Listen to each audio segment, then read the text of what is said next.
Hello. Welcome to HR Updates. My name is Pandy Pridemore. I'm going to be your host today. This show is geared to help both the employee and the employer. I mean, human resources is a huge topic. And as we all know, for the last few years, the employment and labor laws of this country have been absolutely moving at the speed of light.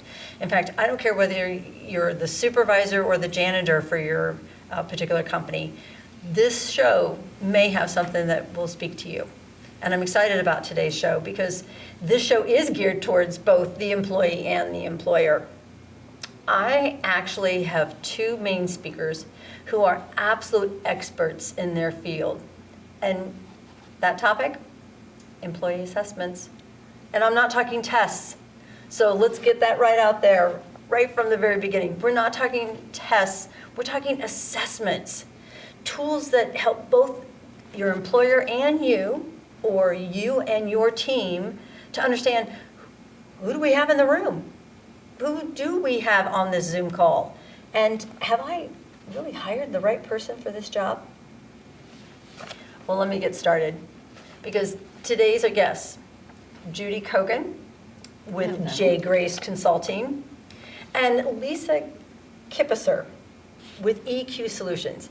Now, Judy and I go way, way back, so you're going to see a little chemistry here between the two of us.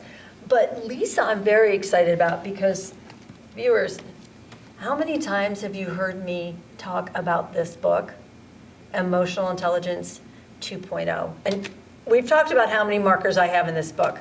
Well, Lisa and Judy are going to talk to us about not only how important these tools are, but why, as an employee, you shouldn't wait for your employer to ask you to take these.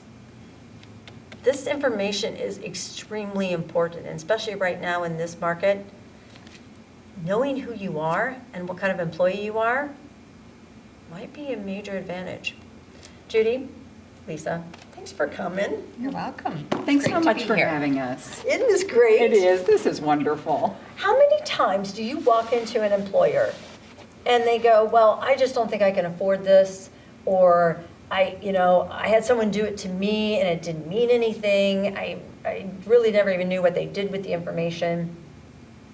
Yeah, I would say to a certain extent, how can you not afford in this day and age during the Great Resignation when there's so much change, we have so many remote people, how can you not take the time to understand truly who's on your team and how best to work with them to get the best from them in their work experience? And you've been consulting for years. Yes.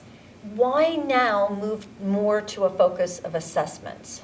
Well, we've got all these people in brand new jobs or taking on more and more responsibility in their organization and working remotely, which we love. We love being able to wear our fuzzy socks and our sweats all day long. But at the same time, we don't have that immediate feedback.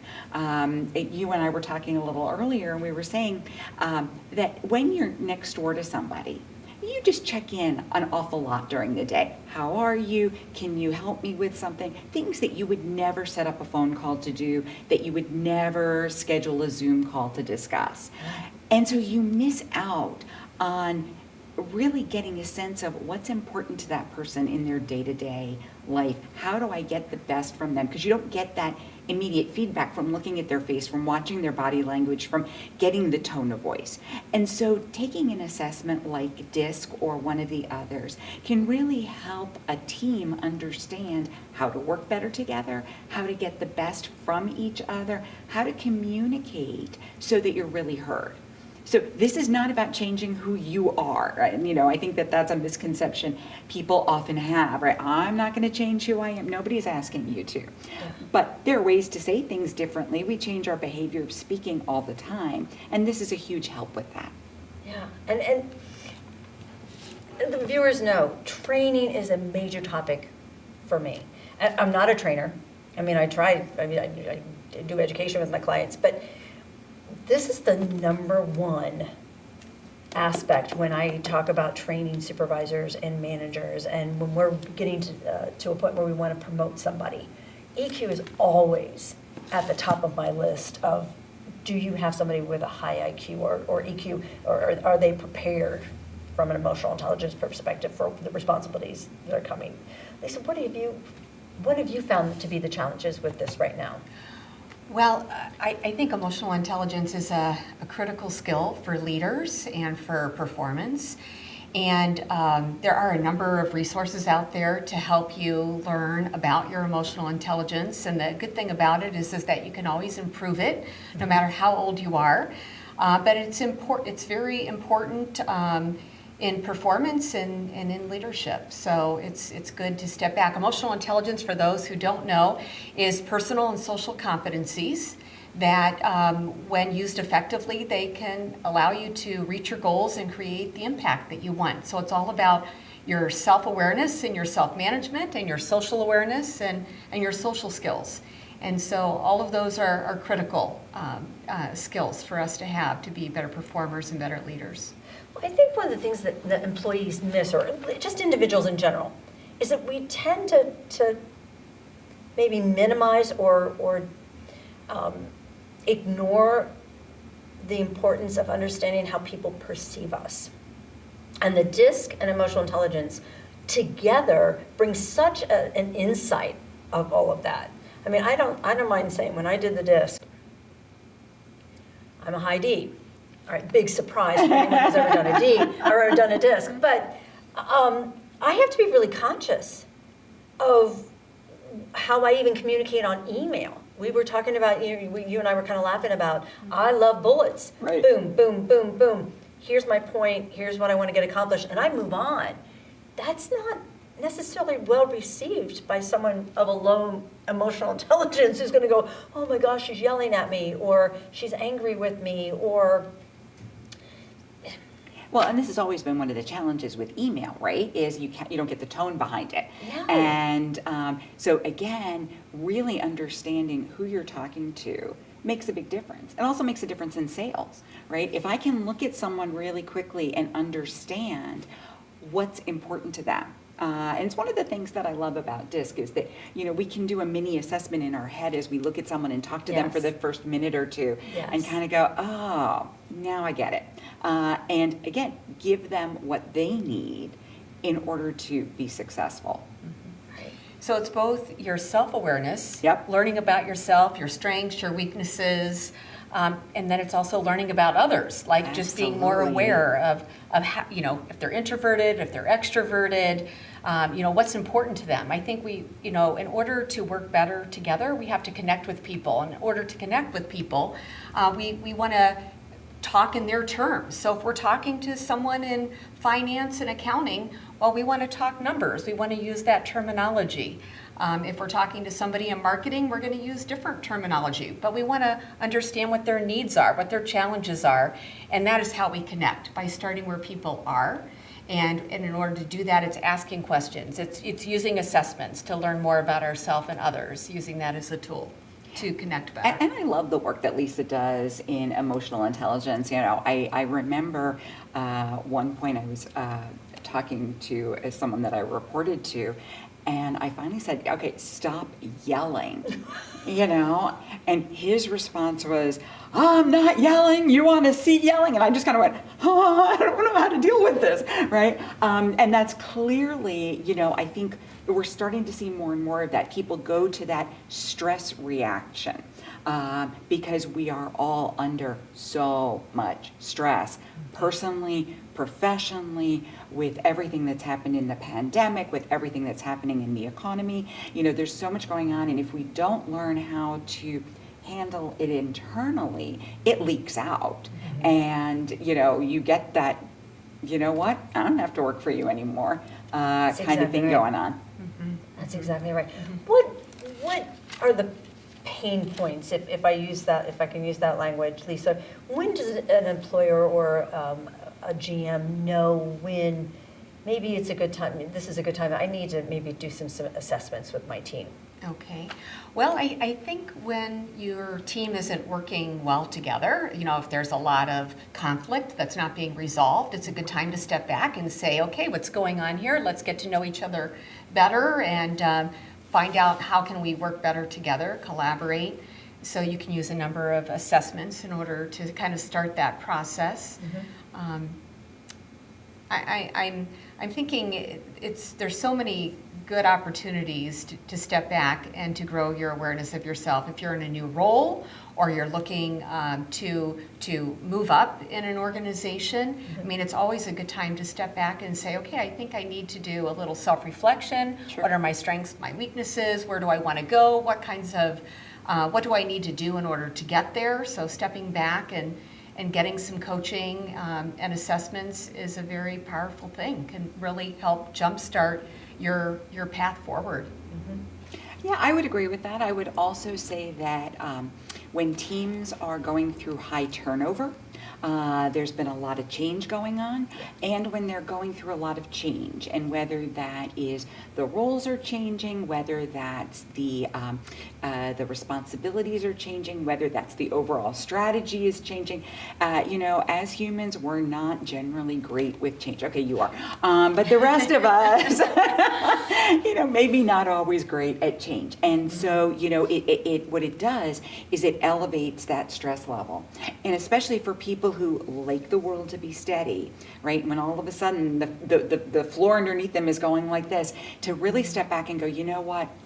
We understand that, and here are things we can do about that. And when you talk about going into that next step of a career, something along those lines, it's so important to understand that successful people don't treat everybody identically, because we are not identical, and we don't want to be treated identically. We want to be treated fairly, and we want it to be treated in a way that brings out the best in ourselves. And so if we don't understand that, bad managers very often treat people absolutely equally. And it's not fun for anybody, because they say, well, I treat people the way I want to be treated. Yeah, that's backwards. You need to treat people the way they want to be treated. You are amazing. You and I never even talked about that, but I was just in a seminar with Marcus Buckingham, and that's exactly what and if you're not familiar with Marcus, is the author of First Break All the Rules and Strength Binders. Yeah. And that was exactly what he said in terms I'm so of glad. helping employees understand how to love what they do and love their work. Yeah. And what's really sad is my LinkedIn page has, do unto others as you would have, and oh my gosh, I got to change it now. I have to change it, because you're absolutely right. And I think that statement comes from a kindness a point of view, and a point of view where we give grace to others, right? And we want that for ourselves. But when we're talking about day to day, how do I want to be spoken to? How do I want work given to me? How do I want it explained to me? How much control do I want people that I'm working with to have over my project? All those things. That's when we have to treat people the way they need to be treated. And it's a whole different concept. It really is, empathy is a good word to describe that, right? Word, yeah. So it goes beyond just putting ourselves in another person's shoes. It's really asking them questions and being curious and seeking to understand that there isn't no cookie cutter here. Absolutely. To what you were saying, we really want to be more empathic. And in doing that, we connect with people. And it's when you connect with people, then you can influence, right? And today, that's what leaders do. They influence. They try to get their teams aligned and try to move them towards a goal. And you have to be able to connect and influence, and that is starting where they are, being empathic, and of course, being trustworthy. Do what you say you're going to do. Absolutely. And the one aspect of change that we cannot ignore, and we've said on this show, change is the only constant in the universe. Yes. But the biggest change has been the introduction of the remote workers, which is what you mentioned at the beginning of the show. Yes. That's not going to change. We are going to have remote workers. So in my mind, I'm thinking individuals or employers or businesses adding these remote workers in, even if it's somebody that worked with you for a while but now is working remote, an assessment to better understand who they truly are and how they're coping with all of this and where they still perceive their impact in the company. These assessments are almost necessary. I think you're right. We're going to have there's so much wonderful that comes with remote working, right? We get to choose the best person, not just the best person with an easy commute. We get to, really tap into a diversity, not just of how we've traditionally thought about diversity or, age or race or, any of those kinds of things, but now we get a diversity of geography as well. And yet, at the same time, how do you build a team with that? When I see you on screen, maybe for an hour a week, how do you build a team around that? And that becomes so difficult and so important, because just as it gives us the luxury of building the best team, because I can pick all the best people, it comes with the handicap of, how do I build a team when I don't have a team in the room? And how do I do that? So really being able to check in to make sure to recognize where you have to take the time to bring someone into the fold, because that's important to them, and where you can say to someone, great, you really want to work individually, you want to take that and go with, super, let me know if you need anything. Very, very different people. I think it's also important that we don't just use assessments as the sole Absolutely. decision in hiring. I think assessments are very a tool. good. Absolutely. So it's important to kind of pick one or two assessments that you think make sense and resonate for that position and for that culture of that company. But also interviewing is so important. And you need to bring all the pieces together to make the best decision for a hire. The old term of chemistry. Absolutely, and you are so right.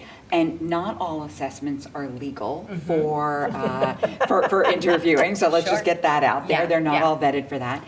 And the important thing also is that you're not, as you use an assessment or an interview or whatever you're doing to bring someone new in, don't look for you. You've got you already, right? But how do you open your mind to say, what does this team need? What does the role require? And who can perform best in that spot? Yeah. It's interesting. I want to make sure we definitely include the fact that once the assessments have been taken, I think one of the biggest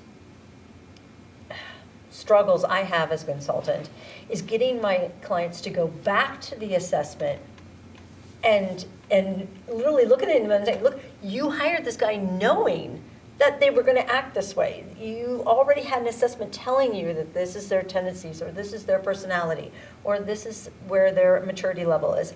Why are you surprised that they're acting the way they are? Why is it so difficult for management to go back and use those tools? Well, I think there's a couple of things.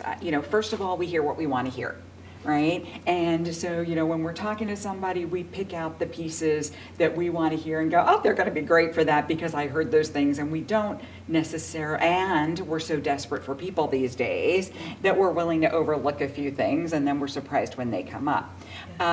I think one of the key things is, and I work with several different platforms to do the same assessment, and one of them I love because it sets up a dashboard where you can go say, all right, I'm going to go talk to Sue now. Let me get a quick reminder of what the best way to do that is. Or I get an email on a regular basis that says, Bob's on your team. Don't forget that you need to talk to Bob this way in order for him to really succeed. Oh, wow, that's sophisticated. It's very sophisticated. And so that we're not just taking these assessments and sticking them in a drawer someplace, we're really using them for what they need to be. Yes. I also think that, if we're doing them for personal development, if we're doing them to, help someone rise up in their career, so it's really not as team oriented, that having some ongoing coaching with that, just learning the assessment is not enough. You've really got to have somebody come behind and say, all right, so what are you doing about that now? All right, what did this show you? How does it impact where you're going and what you do and your behavior, and hold people accountable to it? Yeah. Lisa, that's how I got a hold of you, was I had given this book out, and I have handed a ton of these books out to clients and employees. But I'm not certified to go any further with it. These books are easy. You can get them up anywhere, and they have the assessment in the back. But what do they do with the information? Right. And someone like you, that's your role. That's where you can come in and actually make this ROI even greater. Sure. So, emotional intelligence, the book that you're referencing here, it is a very, very cursory, 5-minute assessment, but it does give you an understanding of where you might be high or low on emotional intelligence. But also in the coaching and training work that I do, we actually do a more intense emotional intelligence assessment. So we would do what we call an EQI, in which you get an EQ score, and you find out what your scores are on 15 different competencies, personal and social emotional intelligence competencies. And so we use that in our coaching work for more intensive looking at where you are, your strengths and weaknesses, and how you can grow them. But the best way to improve your emotional intelligence is through coaching. So it's taking those assessments and sitting down with a coach and saying, okay, this is my goal. Here are my competencies. What do I need to improve on in order to be a better candidate for that role, or for even switching roles? So coaching is very key, and it's really sitting down with someone on a regular basis and talking about what you're doing well, trying some action steps to improve a certain area, and then coming back and saying, this is what I did well. You know, we'll celebrate those successes, but also say, okay, this is what didn't go so well, and then we'll sit down and talk about that. You know, what could we do differently? What are some other strategies to help you improve in that area? And I love the accountability. Absolutely. I mean, Yes. it's just the fact that your employer doesn't even have to know you're doing this. You could be doing it on the side. Absolutely. And hoping that they notice, or Yeah. you could go to your employer and say, look, I really think I need some help with this. It could be a team thing, right? Yep, there's short-term coaching, long-term coaching. You can get it, you know, take advantage of a coach yourself or through your organization, but there's also a lot of training. So I love to do emotional intelligence training, which is kind of an intensive 2 or 3 hour training, and it could be integrated into any leadership development program. It could be a program for high potentials, it could be a program for executive leaders, but we're going to learn what's important to them, what their objectives are, and then we're going to integrate some leadership development training and focus in on a particular areas of emotional intelligence to help you with whatever your target objective is. And I love the disc for pre-interviewing, candidates. Absolutely. EQ, I tend to go with the existing team. How does this relate to the 5 dysfunctions of a team? Where do you think you would start with these 2 programs if you had that group? If you had that team around the table? Yeah, I think that, very much, and I don't know if Lisa would agree with this, but I see DISC partly to understand yourself, but mostly to look outward and say, what is this team doing? How are we different? Really understand and respect the differences, and it's that understanding of why those differences are important. Emotional intelligence is very inward looking. How do I behave better? So I think it really depends on the situation and what's called for in terms of where you're trying to take that team. I always look at it from the point of view of assuming we have the right people on the bus, maybe not in the right seats, and maybe not with the right seatbelts on. I love that. I love that. And I totally agree. The DISC is really helping you assess yourself, but also others, and to interact better. Emotional intelligence is a little more inward. And so you're looking at yourself, and then you're looking at what areas you want to grow to be a better leader. It's just crucial for leadership. So if you want to exude better executive presence, if you want to be a better communicator, if you want to be a better influencer, it takes emotional intelligence. And so tweaking that can help you get there. But when I work with teams, often it's because they're not getting along, or a couple of members are having extreme conflict and it's setting the whole team, or they're not trust. For whatever has happened on that team, there's not trust. And so I'll use emotional intelligence assessments to kind of serve as a baseline for each person to kind of assess where they are, and to use that to help them in setting their own individual goals. And if you focus on yourself, each team member is focusing on themselves, then they can be a better team member. Then you can move towards other team development. But it starts with you. It starts with each individual member growing and developing and choosing to be a better team member and making some changes to do that. Yeah. Lisa, how did they get a hold of you? They could reach me through my website. It is eqcoachingsolutions.com. Okay. Certainly, if you Google Lisa Capisser, you will find me. And I'm open to talking about leadership development, career and executive coaching, or emotional intelligence training. Yeah, and Judy? Yeah. Oh, thanks. You can find me at my website, which is jgraceconsulting.net. You can also reach me by email at Judy, which is JUDI @jgraceconsulting.net. And you're both on LinkedIn. Absolutely. So, you know, Very we have active there. to plug that. I love LinkedIn. Yes. Thank you. Thank you so much. You gave Thank me you for so much having more us. information than I had even planned. This is so much fun. I love it when presenters just kind of run off with it. It's so good. And see, guys, it really does work. And yes, I am a high D. Like any of you would have ever not guessed that. And if you don't know what that means, you definitely need to give Judy a call and ask her about the disc. Again, Judy Kogan, Lisa Kipser. Run out and get your assessment. Guys, thanks for coming, and stay with us because the second half will be just as exciting and important.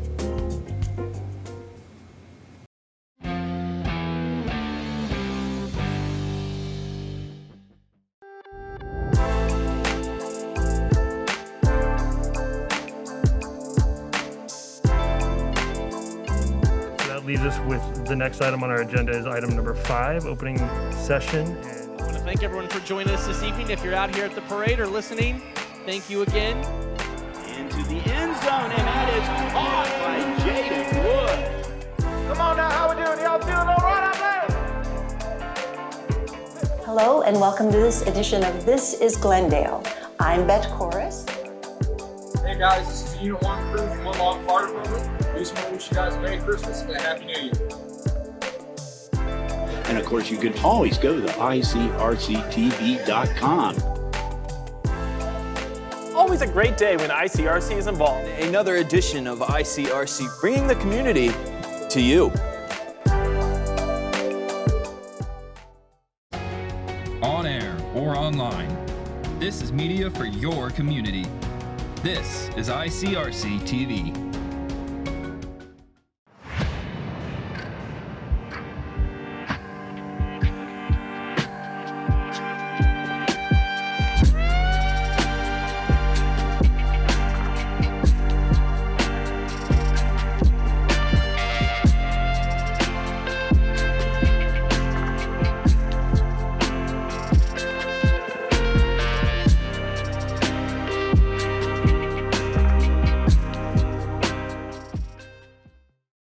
Hi, and welcome back. You're watching HR Updates, and my name is Pandy Pridemore. This half, I hate to tell you, but we're going to go back to a topic that we've been trying to avoid, and that's the COVID topic. But I think you're going to enjoy this one because I've got with me Jamie Charlton, president of Saxon Financial, and he's going to help us understand the whole thing around these free COVID tests. Now, whether you're an employee, whether you're an employer, I know you've got questions about this because, number one, it's free, it's from the government, so we know there's got to be some catches. But let's find out. Jamie, welcome to the show. Thanks, Pandy. It's good to be back. You knew I was going to drag you in for this topic. Absolutely. What is going on? I mean, it's not, anytime the government has to send out an F&Q page and say, all right, here's a bunch of questions and answers, here, it sounds complicated, and yet it should be really simple, right? Right. Well, it's going to be complicated because it's a changing target. Ever since March of 2020, when this wonderful event called COVID first came on the scene, I don't think people really understood how to react to it. I mean, we went through it last year. It was supposed to be a 3-week thing. We were all going to be done. It's funny, I was at a meeting yesterday with some school board administrators, and they were joking about how the 3-week pandemic became a full school year. So, you know, we've learned from that. And then we kind of hit the summertime, went in the lull, and then our friend Omicron hit. And, you know, we've got all these mandates that came out or rules that came out prior to Omicron. Mm-hmm. So now we're on the fly again. So where I'm going with that is, you know, when the original strain came out, Delta, or not Delta, it was, forget what they call the original, and then Delta came. Okay. They, you know, the carriers, the health carriers, were providing all kinds of free physicals, the testing, all that. And then as it receded, a lot of that went away. The carrier's like, okay, from now on, if you want to go to Jamaica, or if you want to travel on your own, or you need to get an employer test, one of the big pushbacks from the employer mandate to test or not was who was going to pay for a test. Well, the carriers are backing away from that, saying we're not responsible for this anymore. It's getting expensive now. Well, now that Omicron's around and we're getting back to the testing phases, Congress has come back all of a sudden and said, oh no, Mr. and Mrs. Carrier, you're now responsible for these tests again. So now it's on the employees, if you're on an insured plan, to go out and find these tests. So I think the question is, where do you get these tests? And how many do you get? Do they help you pass to, what do they pass? If you take a test, does it count for back to school? Does it count to back to work? Or is it just a test that says, yes, Pandy, you have COVID, or no, you don't have COVID? If that helps. I know there's a lot going on that answer, but that's kind of the overarching situation that we're in today. Well, let's back up. This all comes under the Family First Corona Response Act, right? Or COVID Response Act, but we all want to forget. Yes. We all, which means that this actually was kind of thought out way back at the very beginning. So is this just a late reaction, or should they have been giving out free tests all along, these home tests? So that's a good question. It depends on, so to answer your question directly, it's been a reactive response since the beginning. And to be fair to everybody involved, we've never gone through anything like this before. So, that's where the carriers, the government, employers are at. Nobody knows how to react. Now, I think the second part of your answer is, how do you feel about it versus how do I feel about it? Are you going to take a test to come to work? Or are you just going to call up the cold? Am I going to come to work in a mask and take a test every day to come to work? So I think you're dealing with two different situations. You're dealing with the macro situation, which your government, your insurance companies, the employers, who are trying to keep everybody safe, trying to control something that may not be controlled. And then you've got the individual attitude of, I'm not going to be sick. I'm not going to let this take, whether it's just your personal belief, whether it's politics, whatever it might be. So I think you've got to look at it from a macro standpoint and a micro standpoint. There's not an easy answer either way. Well, and when you use the word carrier, you're meaning the insurance companies themselves, Anthem, UHC, Medical Mutual. Yeah, the insurance companies are in a tight spot here because back in 2020, when this first started, all of my employer groups were afraid that they were going to get with large increases because, let's face COVID's a healthcare pandemic. Well, the exact opposite happened. Unless you were in the hospital, and I know in the media it made it look like a lot of people in the hospital, and I'm not taking it for granted the numbers at all, but the vast majority of people that had COVID didn't end up in the hospital. It was stay at home, quarantine for 2 weeks, and come back. You recover. Where I'm going with that is, that didn't cost the insurance companies a lot of money. Obviously, the people that were in the hospital needed the care, but the government helped the insurance companies out there. So we get to the end of the year, and a lot of the elective surgeries that were put off because hospitals were closed or overwhelmed, weren't happening. So it didn't really affect the health insurance companies right away. However, now that we're back in a open kind of community, all these elective procedures that were coming back in are hitting the health insurance companies. So when you stack that on top of, hey, you're going to cover this COVID procedure, you're going to cover this. So now you got COVID plus 2 years of elective procedures coming in. The health insurance companies are kind of like, whoa, okay, what can we handle? What can't we handle? Why are you going to stick us with this cost? 8 free tests. How are we supposed to respond to millions of insured people calling us now to get a free COVID test that aren't even on shelves? Because now by the mandate, they've got to send out, if I order it through my pharmacy, through my provider, so my insurance company, if I go there and my wife goes there and says, hey, I want free kits, they're on the hook for sending me free kits, up to 8 every 30 days. Okay. And I love the way you kind of caveated into accessibility, because the language itself says they have to provide adequate access. So you just said they can walk into a pharmacy. How else can they get these tests? Well, it's funny. My friend of mine who's in the business sent me a link to the post office. You can order them to the United States Post Office. No kidding. Yep, you order post office. The easiest way is probably, if you can't get them through your pharmacy, because they're very low in supply right now, is to go through your provider's pharmacy. Okay? If you can't go through your provider's, by provider I mean your insurance company. So if Anthem, Blue Cross, United, whoever you might be, Humana, use your pharmacy first, and then they'll cover that through their insurance. If they're not available through your insurance company, then you can go outside of your insurance company and then file a reimbursement form, and the insurance company will reimburse you. that's another, so you're going right down my line of thinking. So let's talk about reimbursement. Can they use their FSA accounts? Absolutely. It's a healthcare cost. So FSA, HRA, all the wonderful alphabet soup of healthcare. Yes, they can use those because it's a qualified medical expense in terms of the government. You got to remember the qualified medical expense really is defined by the IRS. Okay. What's available in those tax advantage plans and not. Because this is a qualified expense, yes, absolutely. You can use your qualified accounts to pay for these. Okay, what about HSA? Absolutely. Yes. Okay. Absolutely. Okay. So so they're hanging on to their receipts, and they would talk about double dipping where there could be possible fraud in all of this. Well, I think that's another show. Well, here's where I wanted to lead you. I was trying to lead you down. They're not. You just gave professional, credible sources. Sure. Individuals can't buy these tests from somebody on the street corner. Sure. No, they can't. They can if they have them. So that's what I'm saying. This can be on the show. I mean, I could go hoard them and then turn around and privately sell them. And they can get them, and the insurance company will reimburse No, the that? insurance company won't do that. Okay, that's where I'm going. Yes, no. You have to get a credible source to do this, yeah. Okay. But yeah, I mean, if they're available, sure, you can get them. Now, the thing I would coach you on, or coach the folks watching your show. Yeah. Okay, I went through this with my child a couple weeks ago. And if you have had a child to play a sport in Ohio, I can't talk to the other states, Yeah. but he had to have a proctored PCR test to come back to school. Oh, that's So the not- take-it-home tests do not work. So that's what I'm saying. Even though everybody has a comfort of these take-it-home tests now, Yes. be sure that your employer, wherever you're traveling to, your school especially, if you have a child taking it, will accept the test that you're taking. Because we learned the hard way through the Ohio Department of Health, Hamilton County Department of Health, and our school, that his test had to be proctored in order for him to come back to school. It could not be a take-it-home test. So these are all take-it-home tests.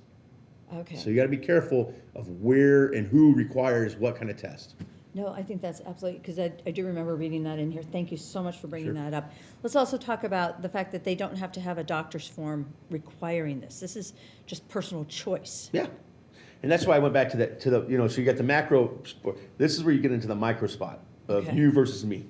Okay, if I'm your employer and you don't believe in taking a test, or if you're gonna take a test, I'll take a test, okay? But am I forced as a doctor telling me to do this?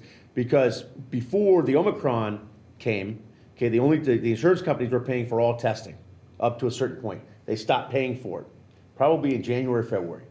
Okay, and what they stopped paying for is Pandy needs a test because she may have COVID. Pandy needs a test to travel. Pandy needs a test to come back to work. Without a doctor's order, the health insurance companies were not paying for testing anymore. Okay. They were like, no, Pandy's not going to take a test every day we're going to pay for because Pandy woke up with a cold and may need to get a test. And there's a lot of people who were doing that. Yes.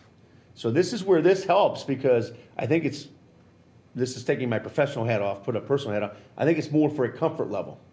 It's if Pandy wants to make sure before she goes to a family event with grandma and grandpa, she could take a stay-at-home test or take an at-home test to make sure that she's okay to go see grandpa and grandma.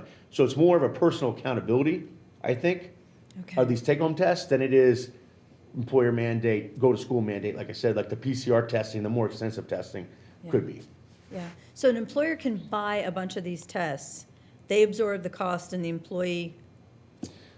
So when I was working with my larger groups that were underneath the OSHA mandate. Yes. That was their big concern. Who was going to pay for these tests? Yes. The employers. So if I have an employer of 100 people and 50 of them say, I'm not testing every week. I don't care. I'm not vaccinated. I'm not testing. Tough luck. You either pay for it or you decide the ultimate. Mm-hmm. So the employers go, okay, who pays for these 50 tests every week for these people? But do you put it back on the employee? Do you put it on the employer? Who do you pay for? So that was, I heard a lot of rub when I was working with our larger clients to say, who's covering this? Does the insurance company cover this? Well, not really. Yeah, and they're getting expensive. Yeah. I paid, for my daughter, I paid $17.50 a piece. She got COVID and had to have a negative test to go back. Mm-hmm. And $17.50 is a lot of money. If you're talking about a test to say, yes, I have it, and then another test to say I don't have it. Correct. Yeah. Now, if it's a doctor's ordered test, and some carriers are still doing this, so remember, so again, it depends. There's a lot of moving pieces on this. Some insurance companies look at it differently than others do. So again, what I would tell you to do really is contact your health plan and find out what your health plan will pay for. So different health plans, different health carriers are looking at this differently. Okay. So I'm kind of painting the canvas with a broad brush. Okay. So really the true answer is find out from either your broker or your HR manager, the carrier, to get the best answers. Go to your carrier direct and find out what they cover and what they don't cover. I love that idea. I'm always, so is this, let me back you up again. Is this 8 tests per person? So their beneficiaries, their children each get 8 tests? Or is it 8 tests per insured person? My understanding from the insurance company standpoint, it's 8 per member, so 8 per insured person. Oh, so per if you month, have 4 every 30 days. kids, you get 32 for the kids That's and my 8 for understanding. yourself. Now, again, I can't verify that. All we know is that it's 8 per person is the way it's written. Yeah. So I've not personally had that experience or had a client tell me how it lines up. But the way it's written, that's what my understanding of it is. Okay. It would make sense. They're insured. You're paying the premium for them. Correct. And you got to test them. So. What are we not thinking about? Where do you see this going? I mean, with so many of the states, and we were just kind of laughing about this before the show, with so many of the states backing away and saying, okay, we're gonna remove this mandate. And again, we've got things changing at the speed of light anyways. Right. Where do you think this is gonna go? Is this gonna be a permanent thing?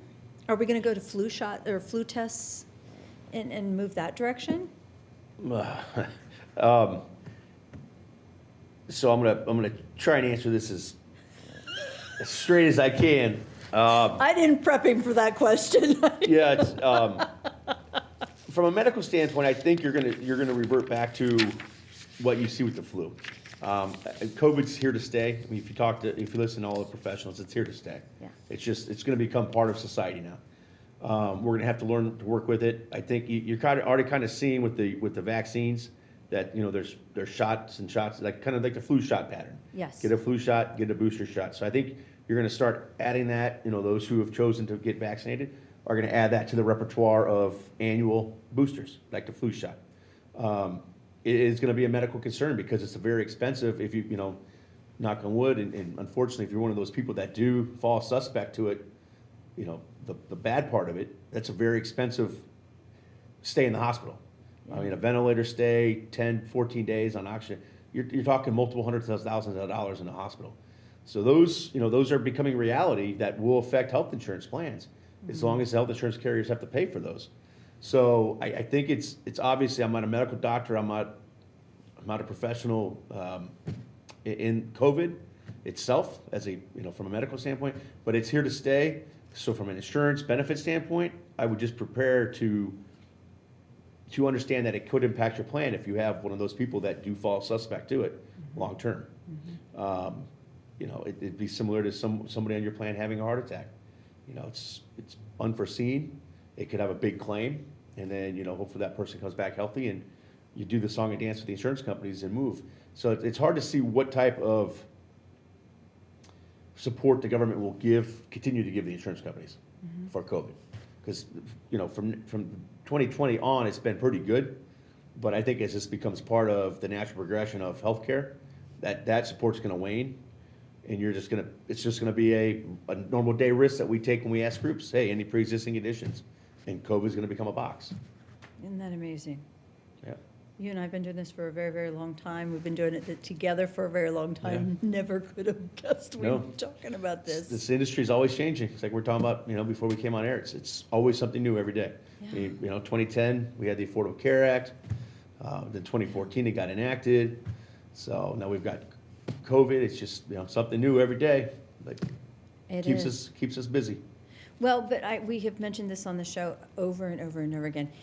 It is imperative that employers and businesses surround themselves with experts who know this these topics Yeah. inside and out. And a good employees broker or employee benefit broker like yourself, that is absolutely imperative. Yeah. If employers, if you're not talking to your broker on these kind of topics so that you understand, because remember, your employees are going to be coming to you with questions, whether it's today, tomorrow, or next week, and you want to give them solid information, or at least be able to forward them to the type of information so they can get the answers that they need. What I referenced this particular segment on was facts about Families First Coronavirus Response Act and Coronavirus Aid, Relief, and Economic Security Act Implementation, Part 52. I did not make that up. That is the title of this bit of information. It is available online. It is just that. It's a group of questions trying to address what employers are trying to deal with in dealing with this topic. But if you have any questions directly about what you just saw, please contact Jamie. Jamie, what's your email? My name is Jay Charlton, CHARLTON at GoSaxon.com. And you can reach us at 513-573-0129. Yeah. And the only thing I would add as a parting shot is for everyone to be patient. This is an ever-evolving situation. Your health insurance company doesn't know how to handle it. Your doctors are still working on it. We, as your consultants, are still working on it, whether it be HR or benefits. The best people I can advise you to get to right now are your local, state, and federal elected officials. Let them know how you feel and work with them, because we're doing our best to work with the parameters we're given. As you can tell from this 5-minute segment, 15-minute segment, it's changing every day, and it'll change again tomorrow. So they're the ones that you want to go to right now to kind of straighten out what your thoughts are, and we'll do our best to guide you through that. Well, and brokers like yourself, you have a direct line into these insurance companies. Right. So once you hear the feedback from the employers, you can go right back to an Anthem rep or a medical mutual rep and say, hey, this is what their concerns are, or this is what they're looking for, or this is what they're dealing with. And that's extremely valuable to them. Absolutely. Doesn't mean we can change the world, but it's extremely important. Thank you. Thank you so much. You never fail me. Appreciate it. I just so appreciate it. Absolutely. Thank you so much, because, again, this show is about you. And when you send in, as viewers, your questions and your concerns, I'm able to bring in speakers like Jamie.